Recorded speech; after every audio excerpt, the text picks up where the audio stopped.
O quanto você acha que a informação hoje é deficiente ou não? Eu acho que bastante ainda. Eu acho que bastante. Porque hoje, quando a gente traz uma informação de um financiamento imobiliário, o que é um financiamento imobiliário para, sei lá, a maioria das pessoas? É uma dívida que você vai fazer de 30 anos, como você falou. Ponto. Você não vê os recursos, as facilidades, as possibilidades dentro disso. Se você ganha R$ 1.500 hoje no seu emprego, eu te perguntar, você consegue fazer um financiamento? Você vai me responder que não. Porque você não sabe que você consegue, né? E a gente tem medo, a gente tem uma resistência de, vou cair no papo do gerente, vou cair no papo do cara do banco. Tem muito isso. Existe, e isso existe. É um medo que ele é válido. Porque tem gente que usa isso sim de má fé. Só que se a informação ela fosse mais clara, e isso eu não trago de um banco só, do banco que eu trabalho, do banco geral, que eu trabalhei no geral. A informação ela sendo mais clara, a gente consegue confiar um pouco mais no que a gente sabe. Não no que a gente ouve de alguém. A gente ouve de um gerente dentro de uma agência, por exemplo. O gerente ele quer te vender. Ele pode ter um viés ali mais humano, né? De, vou pensar realmente nas dívidas do cara, não é legal agora? Pode, mas ele tem meta pra bater, ele quer vender. Então, se você vai se complicar ou não, em algumas vezes... Eu acho que também passa por uma questão de educação também, né? Financeira. Exato. Financeira, A isso. nossa geração, por exemplo, Carlos, o que nós tivemos? Nenhuma. Não, e assim, não é um demérito não, porque não tinha. Não tinha. Não, mas a tinha. nossa geração também não teve educação financeira. tinha. Não sei se você teve, mas eu Então, não tive. dificilmente a pessoa vai chegar, por exemplo, sentar com um bancário ou com um gerente e vai saber de fato o que ela quer para ela. Sim. Entendeu? Então, acho que fica muito essa questão do preconceito, Claro. da falta de informação também, né? Mas eu ainda assim eu vejo que existe muita burocracia, existe ainda, em torno dessa questão de um financiamento imobiliário direto, por exemplo, pessoa física. Sim. E Né? existe mesmo, até porque, assim, é um processo burocrático, ele não é um processo simples. Um processo de financiamento, no geral, ele envolve várias garantias, né? Quando eu financio o imóvel, qual que é a garantia que eu estou oferecendo? O imóvel. Então, eu estou financiando um apartamento, se eu não pagar, o banco vai me tomar aquele apartamento. Essa é a minha garantia. Então, para o banco me conceder aquele crédito, o banco ele faz uma análise hoje baseada em riscos, né? Por exemplo, se você ganha um salário hoje de R$ 5.000, dá para financiar um apartamento? Pô, lógico que dá.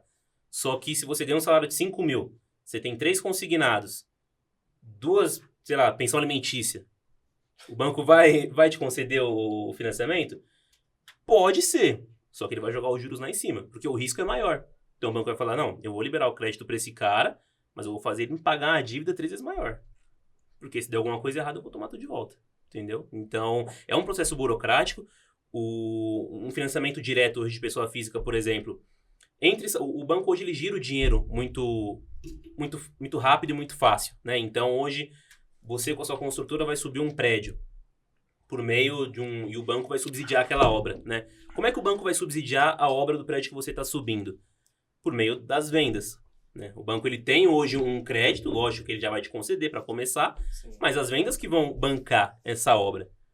Então eu preciso de muita segurança para eu conceder esse crédito para que isso aconteça. Eu não posso sair liberando o crédito a rodo, né? Digamos assim. Então ele é um processo burocrático, sim.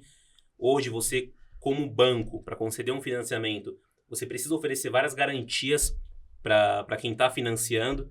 Então, eu vou conceder um crédito para você, eu preciso te dar uma garantia de que se você morrer, digamos assim, você está coberto. Se você morrer, seu filho não vai ficar com essa dívida. Se você morrer, eu vou cobrir 70%, 80% dessa dívida. Se você ficar inválido, se a obra quebrar, a construtora quebrar, alguma coisa do tipo. Então, e todas essas garantias, elas envolvem custos, né? Então, isso acaba sendo um processo muito burocrático.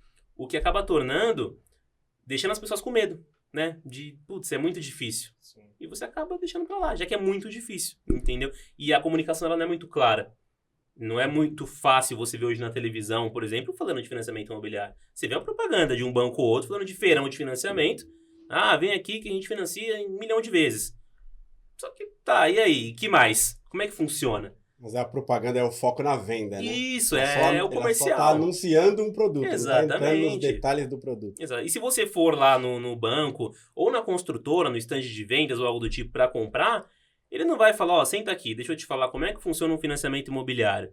Ele não vai te falar isso, ele vai falar, traz aí 3 olerites, um comprovante de endereço e vamos rodar o financiamento. Aprovou? Bora. É isso. Ele não vai te falar como funciona. Ele vai te dar um contrato. Eu falo isso porque eu financiei um apartamento agora. Eu tive que assinar um contrato, sem brincadeira, de umas 45 páginas. Eu li? Não li. Peguei rúbrica, todas as páginas. O cara tá falando que eu vou vender minha alma daqui 3 meses, eu assinei. Entendeu? Isso que eu tô dentro de um banco.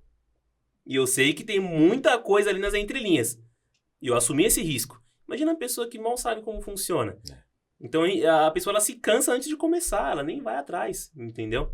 Mas a gente precisa de uma comunicação um pouquinho mais clara. Eu não digo não só dos bancos, né? Porque o banco ele tem essa veia comercial, ele quer vender e é isso, ponto. Agora, para que a pessoa possa exercer o direito dela à moradia, que é um direito, né, de qualquer pessoa, direito à moradia, à habitação, isso a gente volta na questão das políticas públicas. Eu, como um governante, eu preciso que a pessoa saiba o que é esse direito e como ele exerce esse direito. Não só tendo um olerite todo dia 25 ou 30, entendeu? E sim, quais são os recursos dela para que ela alcance esse objetivo. Então é uma questão bem complexa, assim.